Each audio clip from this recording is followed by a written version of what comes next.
I never believed that a place could hold a memory so dark, so heavy, that it could bleed into your bones.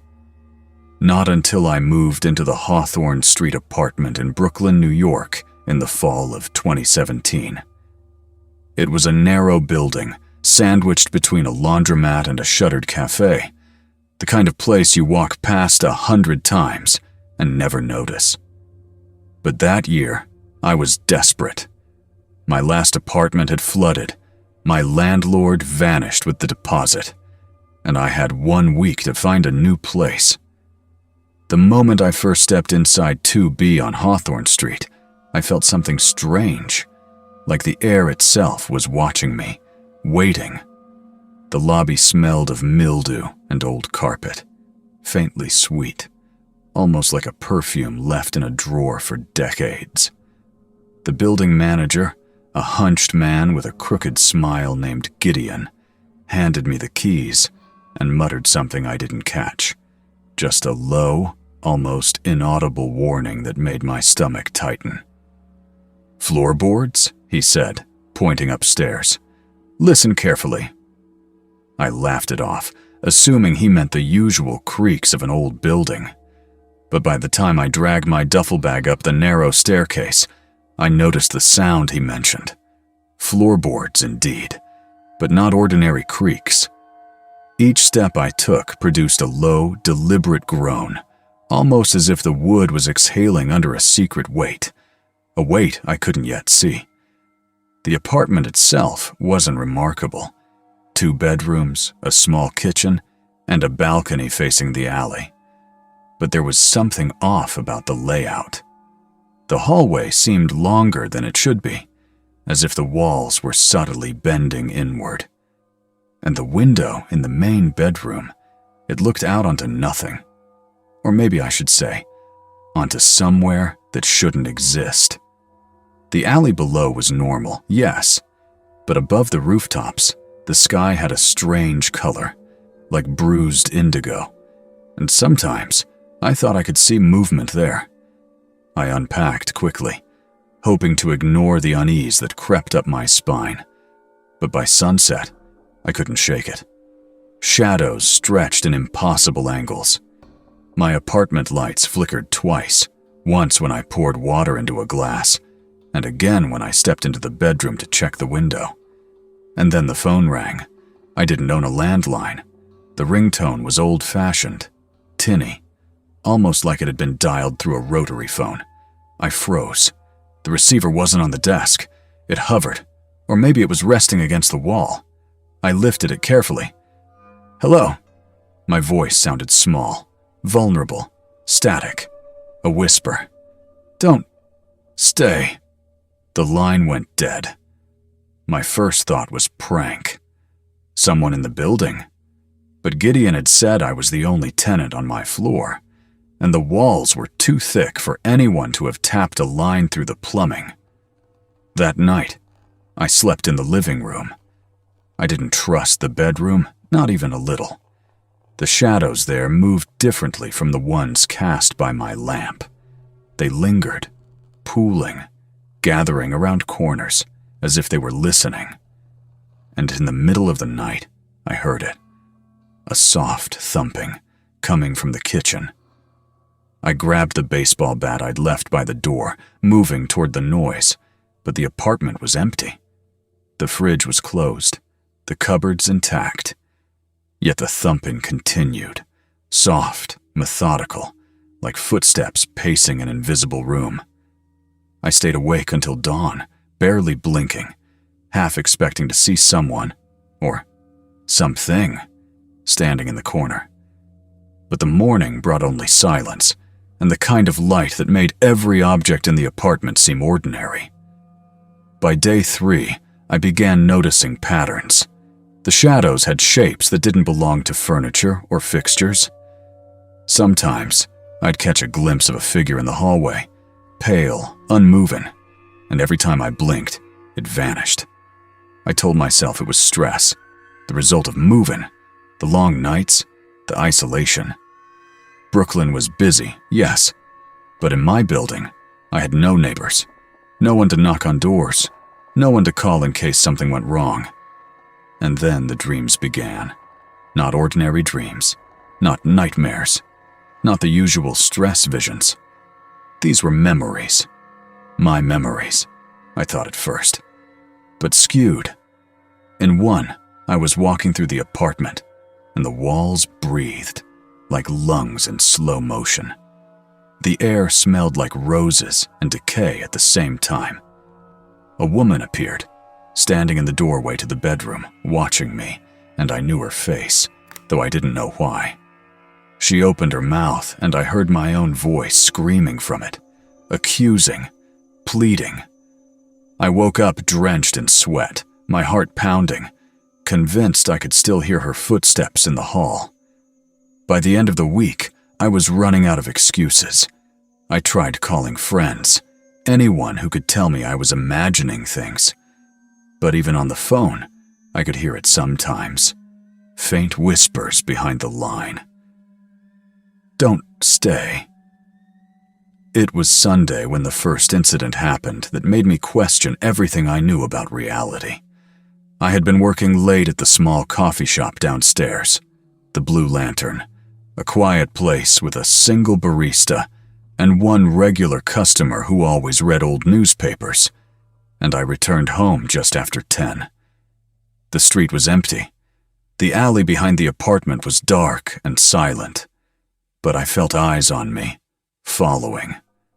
I unlocked the door, stepping into the apartment, and then I saw it.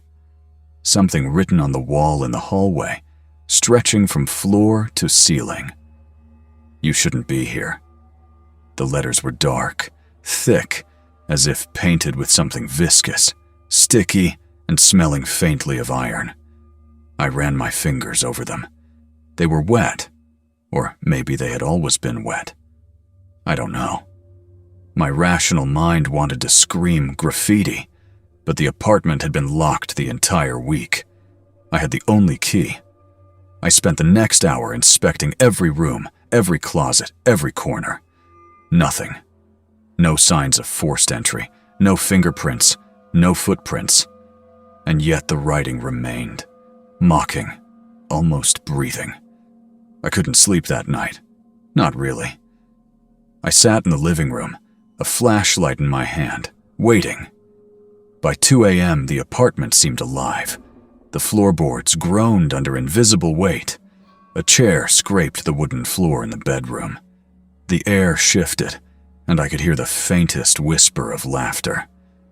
I felt my sanity fraying at the edges, but curiosity held me in place. The next morning, I did something reckless. I posted a picture of the writing on a local forum for Brooklyn residents, asking if anyone else had seen strange occurrences on Hawthorne Street. No replies, just a single message from an anonymous user. You saw her. Don't look for her again. I don't know who her was supposed to be, and I don't know how they knew. By the third week, the whispers grew louder, more coherent. Words I could almost understand. Words that clawed at the edge of memory. Regret, guilt, promise, leave. And the apartment seemed to close in around me. Doors I had left open would be shut when I returned. Lights flickered even when the circuits were sound. The shadows weren't just shadows anymore. They had edges, shapes, and in the corner of my vision, faces that vanished when I looked directly at them. I told myself I would leave. I tried to pack. But the apartment had changed. The hallway stretched longer. Rooms rearranged themselves slightly, just enough to confuse my sense of direction. I found myself walking into corners I had never walked into before. And always, at the end of the hallway, the writing appeared again, different this time.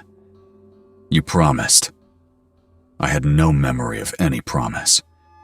By then, sleep was impossible. I wandered the apartment like a ghost myself, listening to the whispers, watching the shadows, feeling the presence that now seemed to follow me from room to room.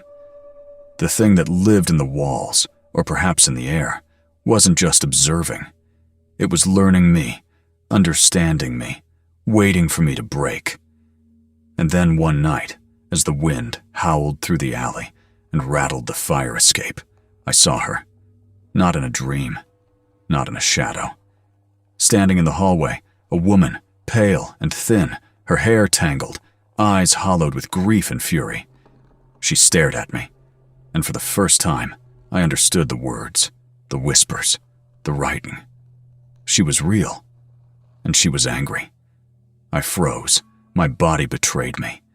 She raised a hand, trembling, as if to reach out.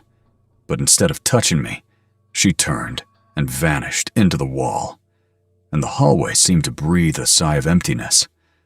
I am not sure what happened next, but I realized two things. This apartment, this building, Hawthorne Street itself, it's alive. Or at least something within it is.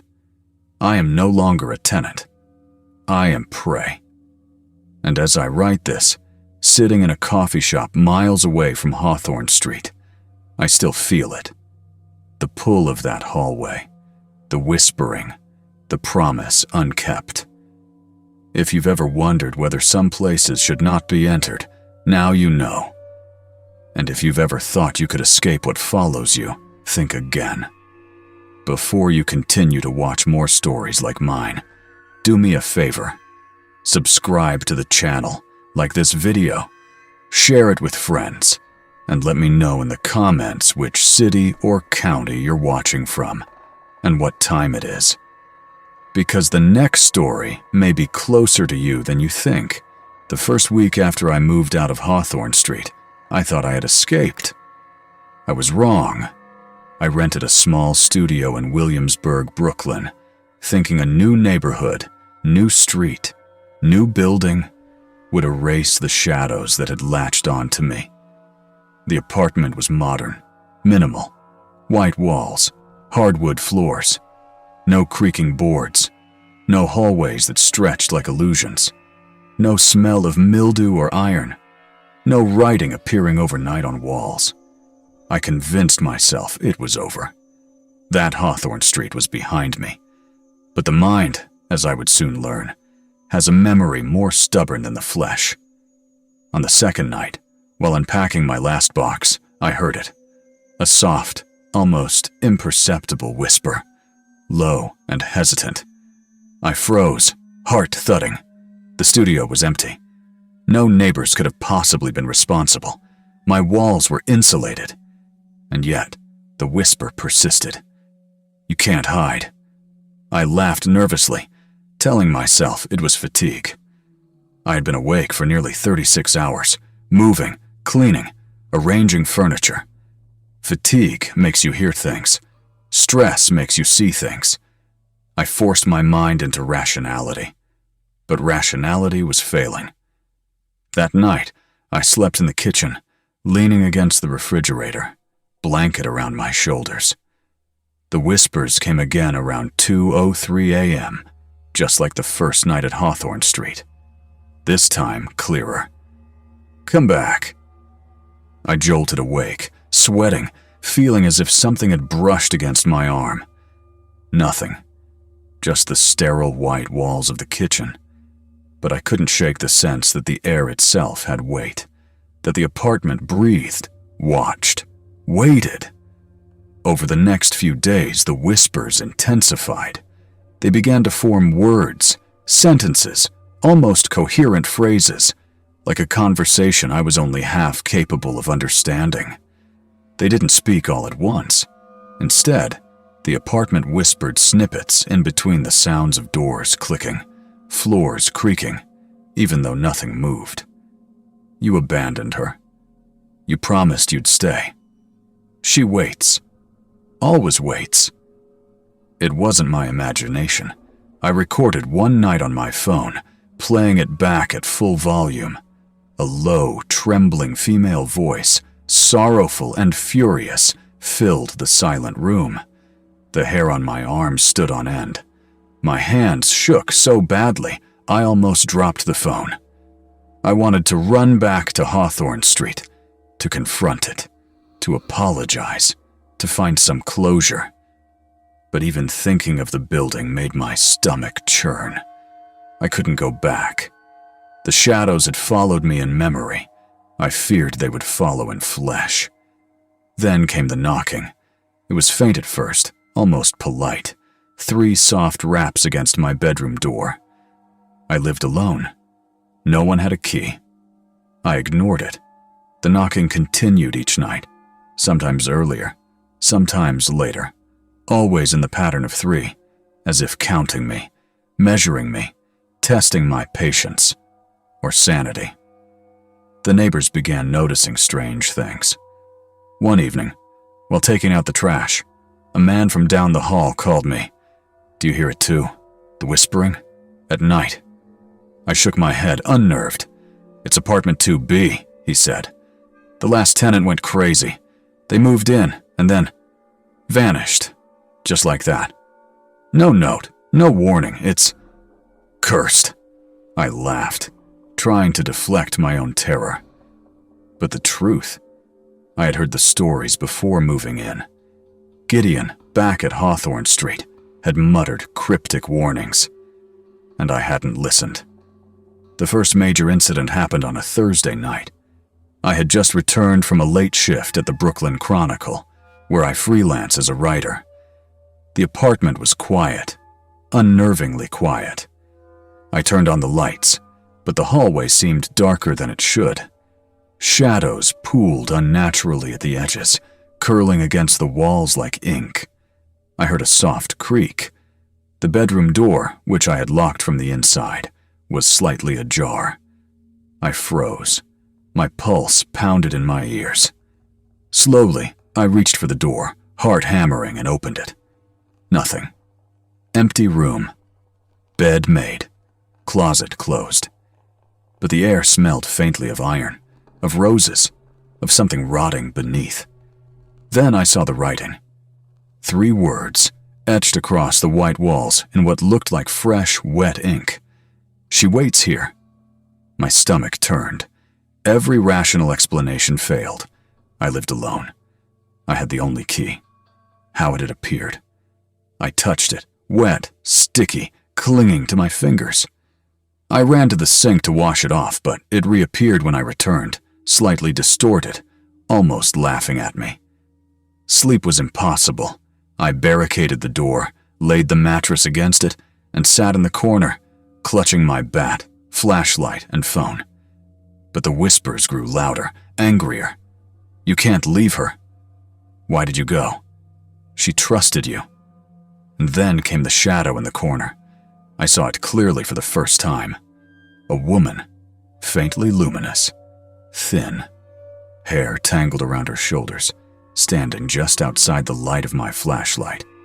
Her eyes hollow, almost black, as if the absence of light had eaten her pupils.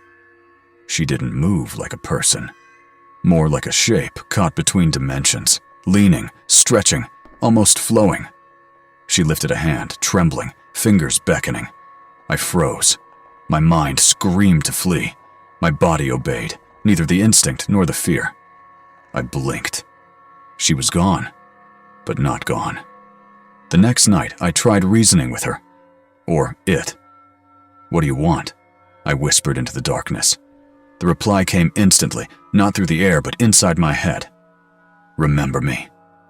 It wasn't a voice from the apartment. It was mine, speaking mine, accusing, lamenting.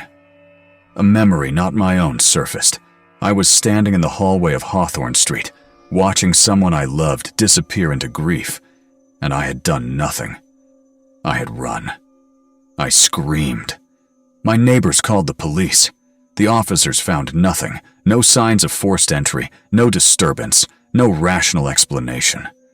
The whispers ceased momentarily once they left, but I knew it was a reprieve, not freedom. The days blurred into nights. The whispers became a rhythm in my life. Sometimes they were pleading. Sometimes they were enraged. And the writing, the words, appeared in my own handwriting sometimes, letters curling in ink that hadn't existed moments before. It wasn't just apartment 2B anymore. It had followed me. By the end of the second week, I was not sleeping. Not really. I wandered the apartment like a shadow myself, avoiding mirrors, avoiding corners, avoiding the sensation of being watched. I started documenting everything: whispers, writings, shadows. I began to see patterns. The whispers came in cycles, like the apartment had a heartbeat. The writing predicted events, small ones at first, then larger, almost horrifying in their accuracy. And then I met Ella. I had stopped going out, stopped talking to anyone.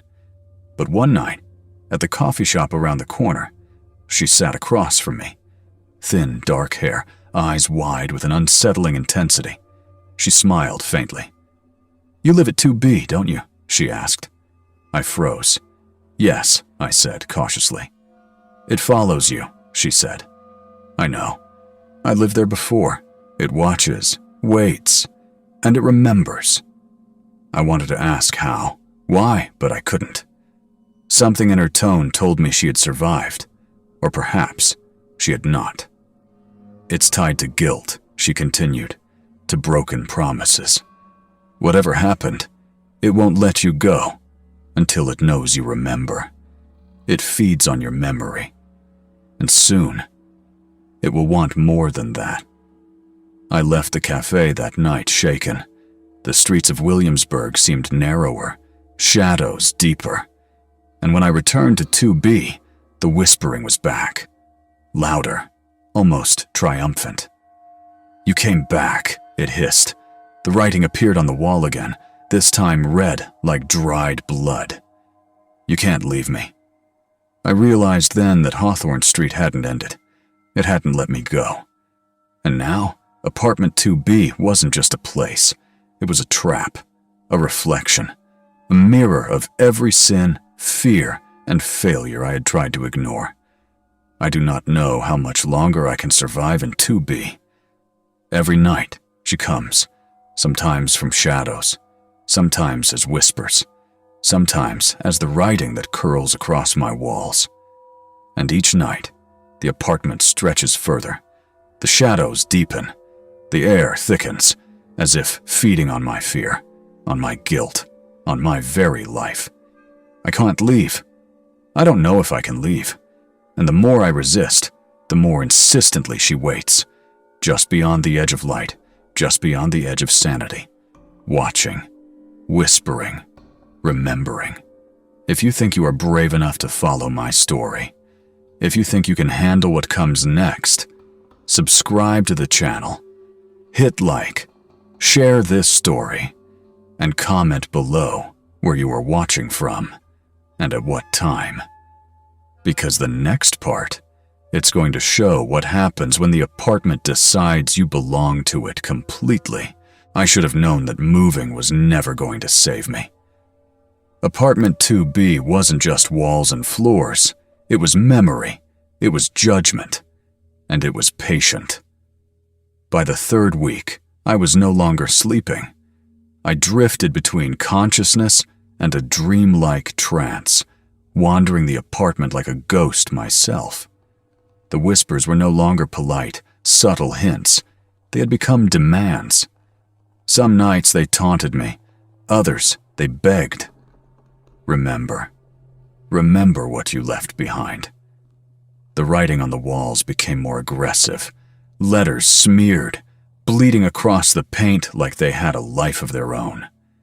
Sometimes I would wake and see entire sentences sprawling across the ceiling, forcing me to crane my neck, my muscles tense, as if the apartment itself were trying to bend me into submission. I began documenting everything, photographing the walls, recording the whispers, taking notes. But the more I tried to understand, the more I realized I was becoming part of the apartment, not merely a resident. It knew me. It knew my fears, my secrets, the guilt I carried, and it fed on them. Then came the scratches. It started subtly, like fingernails on wood, sharp, irregular, scratching at the edges of the floorboards. At first I thought it was rats, but there were no rats. The sounds moved, shifting through the apartment as if searching for me. When I followed the sound, I found nothing but cold air, the empty corners of the studio. One night, after hours of whispers and scratching, I sat in the middle of the living room, flashlight in hand, hands trembling, watching the shadows dance across the walls. The whispers grew louder, faster, almost overlapping. "You can't leave. You promised her. Do you remember?" And then, as I glanced toward the bedroom, the shadows moved faster than any natural motion could allow. A figure emerged, the same pale woman I had seen before, her hair tangled, eyes hollow, face pressed with sorrow and fury at once. But this time, she wasn't content with the corner. She approached me, floating a few inches above the floor, stopping just short of the flashlight beam. "You think you can escape?" she hissed. Her voice wasn't a whisper this time. It vibrated through the floorboards, the walls, my bones. I dropped the flashlight. Its beam scattered across the walls, illuminating messages that had not been there before. "You left her alone. You abandoned her. You must remember." I screamed. My voice sounded alien to me, raw and broken. The room shifted as if the walls themselves were breathing. The air became heavier, harder to move through. I stumbled back, tripping over furniture, and landed against the refrigerator. "You must remember," the voice repeated, almost gurgling now, like it was swallowing the air around it. I had no choice but to confront it. "Who are you?" I shouted, voice cracking. "What do you want from me?" "I am what you left behind," it said, voice echoing in my skull. "I am memory. I am regret. You promised and you ran. You cannot hide from me." I was shaking, tears streaming down my face, realizing with absolute clarity that the apartment had become sentient, or perhaps it always had been. It wasn't just the previous tenant's ghost. It was every act of neglect, every betrayal, every lie I had ever told myself. It was accumulation. For the next few nights, I couldn't stay in one place. I barricaded myself in the kitchen, the farthest room from the bedroom, where the manifestation seemed strongest. I could feel her presence moving through the apartment, brushing the corners, sliding beneath doors, waiting. My food went cold. My emails went unanswered.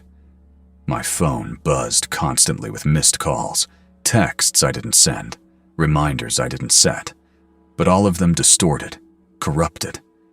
And the writing never stopped. Red ink, black ink, sometimes my own handwriting, sometimes someone else's, scrawled across walls, ceilings, and floors.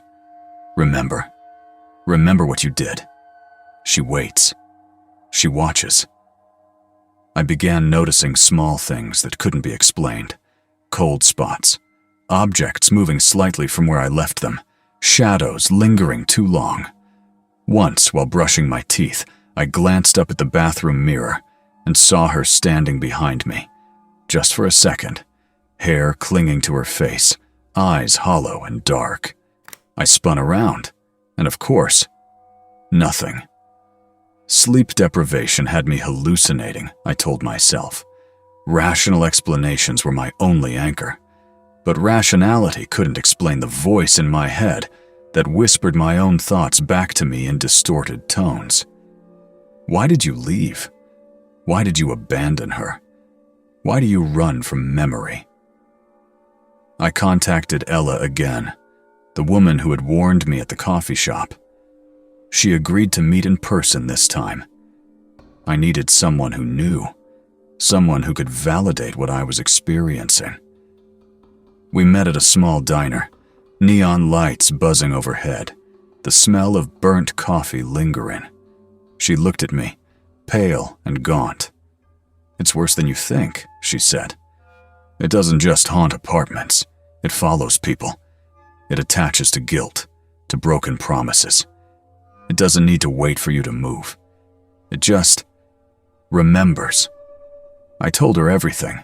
The whispers, the writing, the shadows, the sense that the apartment itself was alive. "You're attached," she said flatly. "You've given it more power than it would normally have. You feed it.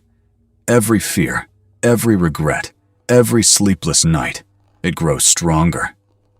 That night, I returned to apartment 2B, desperate, almost suicidal. I needed to confront it. I needed to understand if I could survive or if I was already lost. As soon as I entered, the temperature dropped. Frost formed along the edges of the windows.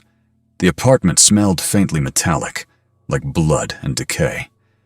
The whispers began immediately, overlapping, louder than ever. "You cannot leave her. Remember. Remember. Remember." She waits. She waits. I turned on every light, hoping brightness would ward it off. It didn't. The shadows gathered in corners, stretching like living ink. Then, the writing appeared on the walls, thick and dripping. "You promised. You left. You must pay." And then I saw it. She was standing at the far end of the studio, closer than she had ever been. Not floating this time, standing.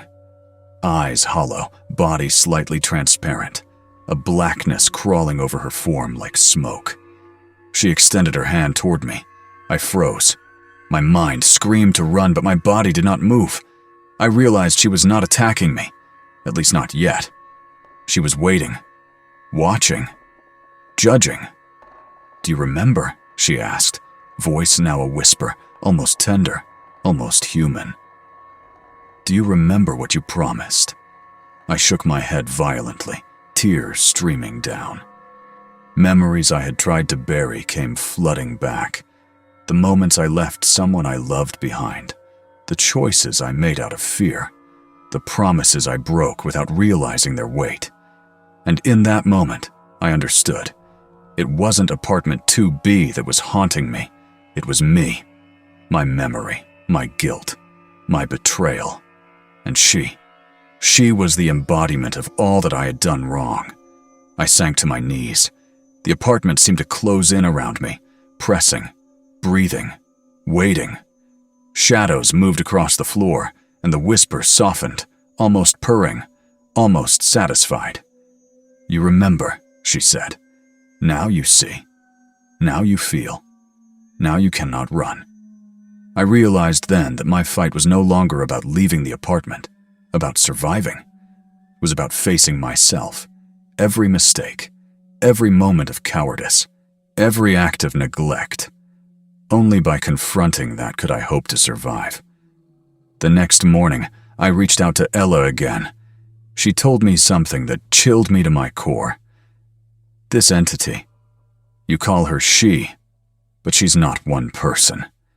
She is all the guilt left unresolved, all the promises broken. Apartment 2, it doesn't forgive. It just waits for you to understand. And when it does, well, some never leave. Others leave, but are never free. I don't know how much longer I can endure this. Each night brings whispers, shadows, writing, and memories that refuse to let me forget. Each day, I convince myself to leave, to flee to another apartment, another city, but it follows. Always. Watching, waiting, remembering. And I know, deep down, that the worst is yet to come. The apartment has not yet revealed its full power. It is patient. It has all the time in the world. And now, I have nothing left to hide. The apartment didn't wait. By the time I realized that running was pointless, it had already claimed me. The whispers weren't whispers anymore.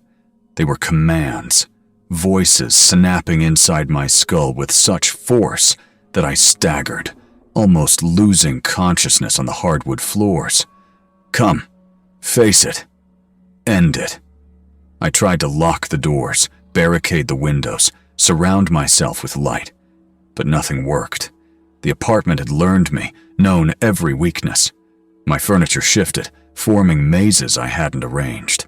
The air became thick, suffocating, vibrating with a low hum that pressed against my ribs. I felt her presence before I saw her. The pale woman, her hair hanging like wet reeds, black smoke curling around her body. "You cannot hide," she hissed, voice echoing through the walls, the floor, the ceiling. I ran to the kitchen, the only room I had briefly felt safe in. The stove ignited spontaneously, flames dancing across the burners, forming words in fire. Remember. Pay. I stumbled back, slamming into the refrigerator. Cold metal burned against my shoulder, but the pain was nothing compared to the realization. The apartment itself was alive. It wasn't just her. Every corner, every wall, every object obeyed her, or whatever she had become.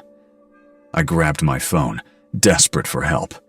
Every contact I dialed was either disconnected or answered by distorted voices, whispering my deepest fears. Even the emergency services were unreachable. The apartment had isolated me completely. "You cannot escape memory," she said, floating above the coffee table now. Her form shimmered, expanding, smoke curling into the walls, shadows flowing like ink. "It's time to remember fully. Time to pay for what you did." I collapsed to the floor, sobbing, my mind racing through every moment of my past. The broken promises, the betrayals, the times I had chosen convenience over compassion. Each memory hit like a hammer, physical in its weight, leaving me bruised and trembling. The writing on the walls now moved, writhing, bleeding into new shapes, spelling sentences I didn't remember thinking. "Your fear fuels me. Your guilt feeds me. You cannot hide. You cannot run. You belong." And then came the shadows. Not simple dark patches, thick, black masses that twisted and writhed, moving independently, almost sentient. They swirled around me, whispering, touching, probing my mind. I could feel them burrowing under my skin, gnawing at my nerves. My body convulsed, my throat constricting, unable to scream. I tried to reason. This is hallucination, sleep deprivation, stress, anything but reality. But then I saw it, a shadow forming a distinct shape, her face pressed through it, screaming silently, reaching, fingers clawing at my soul. I couldn't move. My body refused. Suddenly, the apartment groaned, the floorboards cracking beneath me. The ceiling warped like liquid. The lights flickered, exposing a vast, empty void behind the walls. She extended her hand toward me, not with malice this time, but a demand. "Remember everything," she said. "Feel everything." I realized then that the apartment wasn't merely a trap. It was a vessel for memory, for punishment, for confrontation with every sin I had ever committed. I had to face it fully, accept it, or be consumed. I fell to my knees, head pressed to the floor, tears streaming, screaming, begging for mercy. And as I did, flashes of every wrong choice, every moment of cowardice, every act of neglect, played in front of me like a film I could not pause. The apartment amplified every regret, every betrayal, every whispered word I had ever ignored. The pale woman drifted closer, her form expanding, merging with the apartment itself. The walls seemed to breathe her, floors pulsing in time with her whispers. I could feel her in my chest, in my bones, in my blood. I was dissolving, my identity becoming fluid, merging with the very structure that had been my prison. "Feel it!" she demanded, her voice now thousands of voices overlapping, screaming, crying, laughing. "Know what it is to abandon, to betray, to leave." I screamed until my throat was raw, my lungs on fire. The apartment responded, groaning, shaking, violently. Furniture shattered, mirrors exploded, shadows became torrents of darkness, pouring from every surface, filling every inch of space. And then I saw him, the memory I had buried deepest. The moment I left someone I had promised to protect, someone who trusted me blindly. The betrayal had been small at the time, but amplified here, it was monstrous. She hovered over that memory, twisting it, replaying it, forcing me to experience the pain as if I had lived it 1,000 times. I screamed again, fell, rolled, tried to cover my ears, my eyes, my face, but it didn't stop. It never stopped. And then, silence. The apartment calmed, shadows receded, the black smoke withdrew, the whispers softened, almost gentle. She was still there, hovering, but no longer attacking. Instead, she waited, watching, as if judging. "You remember," she said. "You understand. Now you are part of it. But you may yet survive, if you leave nothing undone." I didn't know what that meant. I was broken, trembling, mind fractured. But I knew one thing. Escaping apartment 2B physically would not save me. I had to confront every betrayal, every guilt, every memory I had ignored. Only then could I hope to exist without being consumed. The following weeks were a blur of self-confrontation. I documented every interaction, every moment of guilt, every instance of neglect in my life. I apologized to those I had wronged, tried to make amends where possible, and each time I felt her, or it, reacting, the apartment pulsing in response, shadows receding just a little, whispers softening. I realized that this entity, this apartment, wasn't evil in the conventional sense. It was justice. It was memory. It was accountability, made physical, supernatural, relentless. I had to face myself fully, or be devoured by the echoes of my own sins. One night, after weeks of this mental and spiritual ordeal, I finally sat in the living room, exhausted, trembling, facing the center of the apartment. The pale woman appeared again, but this time smaller, almost fragile, her smoke-like form thinner, less threatening. "You have remembered," she said softly, voice gentle. "You have accepted. You have not run." And then she vanished. The apartment didn't feel alive anymore. The whispers, the writing, the shadows, all gone. Only silence remained. But I knew I wasn't free, not entirely. Memory lingers, guilt lingers, and sometimes apartments remember. I moved out the next day, never returned. But even now, years later, if I close my eyes, I can hear her whisper, "Don't forget. Don't abandon. Remember always." And I do. I don't know if apartment 2B still waits. I don't know if the woman still exists, or if the apartment has claimed new victims. But I know one thing. Guilt is patient. Memory is relentless. And some places, some people, never let go. If you are watching this story, subscribing, liking, and sharing ensures that these lessons aren't lost. Comment below where you are and at what time you are watching. Remember, the apartment doesn't care about distance. It cares about memory. It cares about truth. And it waits. Because some stories, some horrors, aren't over until you confront them.